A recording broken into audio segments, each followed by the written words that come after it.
Hi everybody. I'm going to show you how to do a couple of quick things on your WordPress site for the back end. Um, Remember, you set it up on your Reclaim, and then this is basically the WordPress software that's running on your Reclaim server. So think of the Reclaim server as like another computer. And it's a computer out there in the cloud, and it's running whatever software you want to put on it. So what you've done is you've installed WordPress to run the back end of your website. Okay. And then what this does for you is this builds all your pages for you dynamically.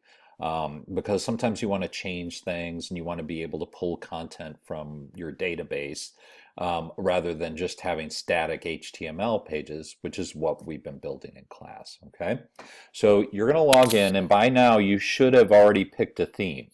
Okay. You sketched your landing page, what you wanted it to look like. You used your wireframe to say, I want it to look a certain way. And so you went and looked into the themes to say what one has a home page kind of like what I want it to look like. Okay. Now, what I've done is I've got a theme that's called 2020. All of these themes are designed by Automatic, which is the company that makes the WordPress software.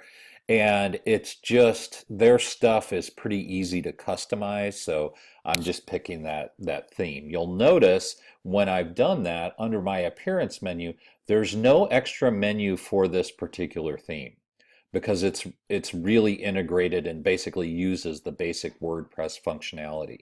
Fancy themes that have a lot of stuff to them may add actually a menu item in your dashboard. This is where all the action happens on your WordPress site. So you may see something that pops up with the name of your theme here, or in the main menu along here, you may see something down by settings where it pops up and it says, the name of your theme and options, or it might be under settings. Very rarely is it under settings. It's usually under appearance or it's put as its own menu item.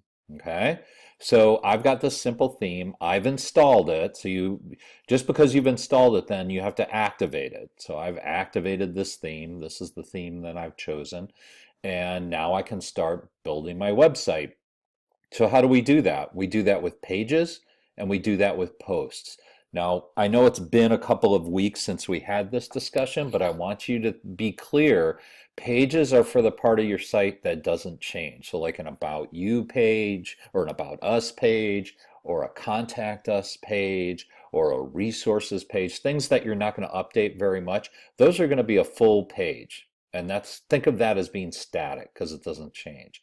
And then you're going to have content where it may change, right? You're going to be adding posts regularly. So if I'm a store, I'm going to be regularly updating with new products. Or if I'm a recipe site, I'm regularly going to be adding more and more recipes to my site. So the important thing about that is we're going to be adding individual posts with categories. So those of you that have taken multimedia writing, this is what you were creating on the Spring Vegas Scoop site. You would create a post and you would give it a category, and then that's how people could find that individual post because we were always updating with articles in multimedia writing. Okay, so that's what we're going to be doing here. So what I've done is set up a very simple site that is basically a website. It's a recipe site. Okay, and I've just called it Creative Rant. So let's look at what the front page looks like by default. So by default, um, I get a bar, and then as I've added pages, it will add pages to my menu. Now I've customized the menu a little more, and I'll have a separate video about menus. But by default, what a lot of themes will do is they will basically make the home page a blog page, which is basically show the latest posts. Okay, so I put 2 posts on this website for my recipe site that I'm just calling it Creative Rant. Okay, so if I look at how this page is designed, I've got a header with the navigation all in the same line and a search bar. Then I've got my latest, all of my posts, and then I have a footer that has a search bar and it has 3 boxes. Okay, so it has recent posts, it has my categories, it has great links, and then it has the copyright. And then it has this handy dandy scroll to top, right? Because it's a mobile first theme. It's really designed. Imagine that I'm looking at this on my phone. This would be very handy to use. So that's what it looks like by default. But maybe I don't want it to be like that. Maybe what I want to do is when I sketched out my wireframe, I had a very different vision for my home page. So if you have a complicated theme, you will want to look under the theme menu and see what it designates for the home page. You may have some options related to the home page because it has a bunch of different features. So maybe it has a slider, maybe it has some individual boxes for you to fill out content. It's going to have a separate menu spot for you to go and explore that home page. If you're using a more basic theme, it doesn't have that. What you'll want to do is on that theme, when you're in this look, you can go up to this customize, and this allows you to change different things about your site. So this is where you can get all of the things that, oh, you know what? Let me see. I can actually change the color scheme a little bit. So I could change the background color if I wanted to. Let's make it like that. Okay. And this is where our hexadecimals come in. That's why I was mentioning that color hex to you. So if you know your color scheme, you can add that here, right? So I'm going to do that. I'm going to publish it because I really like that weird lavender. um, and we'll wait for that to publish. So that's published, and then I can go back, and then there's all these different kinds of things. So here's my theme options menu. It doesn't give me a lot of choices in this theme. So maybe I don't want an author bio. Maybe on the summary pages, I don't want the full text. I want to use a summary. That's possible too.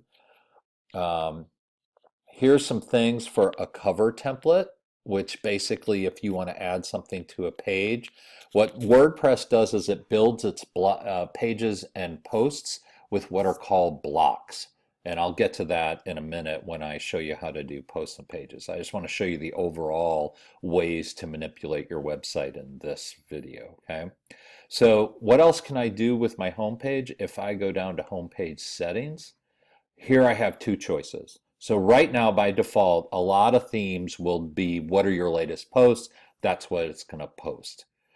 But maybe you don't want to do that. Maybe you want your page, you want a page that actually has some content beyond posts. Then what you can do is design your own page and give it the name of home page or whatever you want to call it. And then you will use this to designate it as your home page. Okay. Now I've already created a page in the system that I called Creative Rant because I wanted it to look more like a home page. So when someone lands on the page, it gives the title of the site, and then I say the recipes of the Nutty Professor. I have a nice big hero image, and then I've got a little more text, and then I have three boxes. I've done a 3-column box.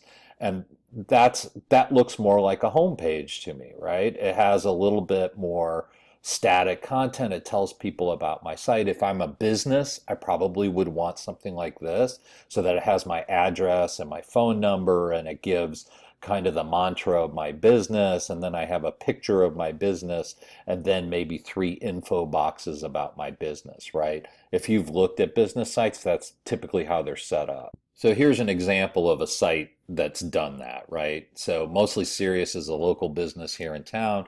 So it's kind of similar to the site I'm working with. I have my menu over here. It has the logo over here. It has a full-length slider here. It has a block of of text here, and then it has 3 boxes, right? So that's kind of what I was thinking with what I was doing on my particular site. So I have my content, I have my main headline, and then whenever I've built out some stuff on the page, I can preview it to see what it looks like and make sure it looks how I want it to look. And so that gives me the look, right? So I have my menu, I have a search bar, I might create a logo. Right now it just uses the default font, but you can actually insert a logo in there. Again, you do that under the Customize menu. where it gives you choices of things that you can add. So you would be able to add, one of the content options might be site identity is usually where you're going to find the logo. So I could update my logo and it would fit in there. And usually there it will also give you some details about how you should size your logo. So mine should be 512 by 512 pixels. And that way I can put it in there and make it look the way that I want to look. And then it's got this, I have my 3 boxes, and then I can adjust these things using other parts of the back end. So I'm just going to recap the main points in this video, that basically your dashboard is the thing that gets you to all of the parts of your site. Under this is where you're going to find your themes to make sure that you pick the theme that is close to the wireframe that you created. If you have a complicated theme, it may have its own theme options menu that you may need to tap into to change the home page. Pages are for static content that don't change. Your posts are your regularly updated content, and you need to make sure to categorize all your content, because in the next video that I talk about menus, you're going to need to know what those categories are to be able to access them. Okay?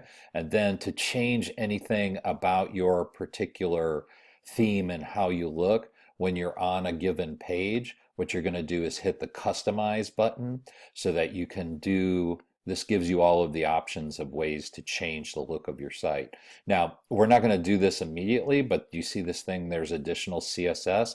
This is the reason I've been making you learn all this CSS stuff, because you can add your own style sheet here and change some things that you may not be able to change through the menu that's here. But if you can find the items of the page and locate the CSS, you can change those styles and make this page look however you want.